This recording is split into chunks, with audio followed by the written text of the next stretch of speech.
toza awa na soldat du peuple oyo auti ko sala ba déclaration awa sur maramunion surtout oyo auti ko lekana journée ya lelo to mekana nuko solola na soldat du peuple amekana nuko yebisa biso situation ya oyo euti ko lekana journée ya lelo mbote ndeko soldat du peuple. Ouais, merci beaucoup, c'est le gardien du temple Nazanga Mogote Nazana o babengi président Seba na Ouattara président Mokato ya force du progrès bakoko sao babengi bakoki koko saba belite bakadra IDPS mais base IDPS bako sa honte force du progrès ezao babengi machine à politique nazo remercier d'abord force du progrès bangonde basali réaction rapide na nini o bayoki tentative à coup d'état qu'on ne vienne pas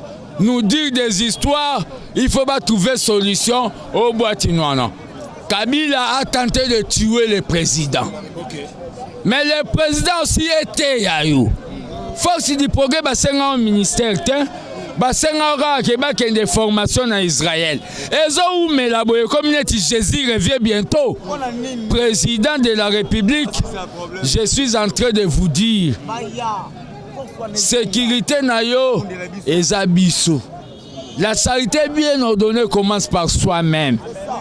La révolution a souvent mangé ses fils.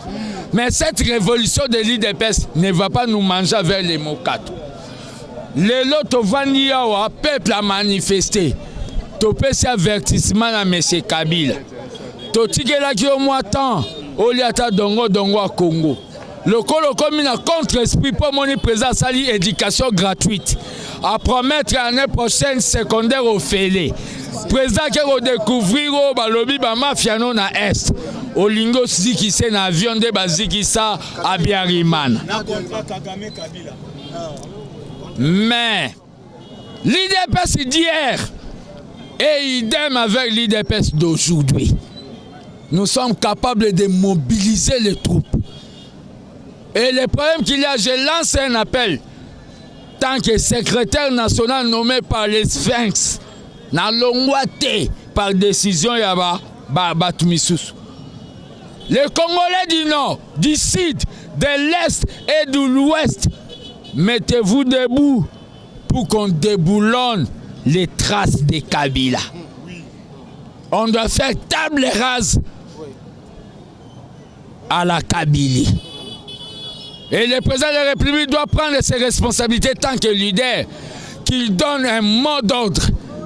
Et nous serons là, nous allons maîtriser tous les kabylistes. C'est ce que je peux tout simplement dire. Ce qui s'était passé avec mes frères des forces du progrès, c'est la famille. C'est la famille Bendanaka et Katanarati. Voilà, merci beaucoup, soldat du temple. Tolingi to tunelo romogo, président Asali discours mogo kitoko na niveau ya est a confirmé bande ronabiso ya est pour la sécurité côté kuna. Mais est-ce que tozo ndima yango tant que tozana nous na ba généraux, ba colonel, ba oyoyo, ba zagita mususu na ba système côté kuna na est. Est-ce que tomoni na nous changement ya batuana te ça peut vraiment se faire tout monde sécurité na niveau ya est. Le président de la République et les chefs des armées, les présidents de la République et les magistrats suprêmes. Les Congolais doivent comprendre quelque chose. C'est-à-dire, nous devons faire une démocratie citoyenne. Généraux à Koyokozala, Batango fort et consort. Mais si le peuple est réveillé, à Salio Babengi, les îlots ou les groupes de l'autodéfense, c'est le peuple qui va donner à Fati le pouvoir de prendre des décisions que les autres croient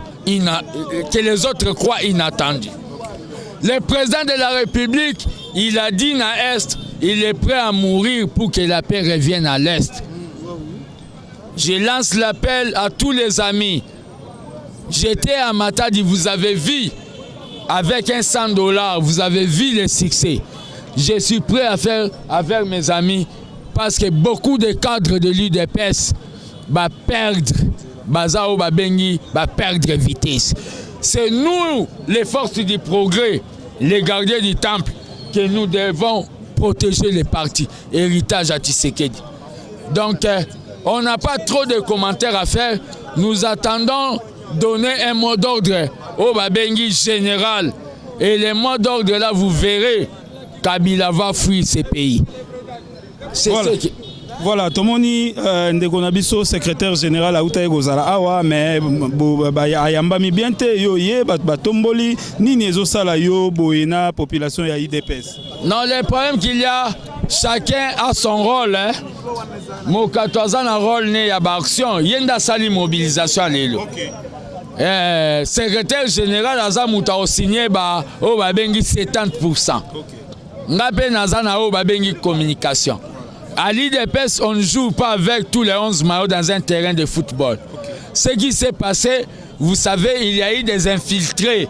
Il y a la Mouka Awa, Naïde Babamba, vice-président Mabanga, Babambana, secrétaire général Mabanga, pour Balobake, tout désavoué Bango. Mais l'IDPS, Ezao Babengi, no Koufelo, et Ezao Babengi, indivisible. Je crois bien, j'ai répondu à toutes vos questions. Merci. Merci beaucoup, Président Mokato, Nini Oroï Koloba, par rapport à Yannion Sowe, l'équipe Lelo, et analyse Nawe Zalini. Bon, je suis bref, vous avez attendu notre fils, notre élément, fils Mouko vient de reconnaître que non.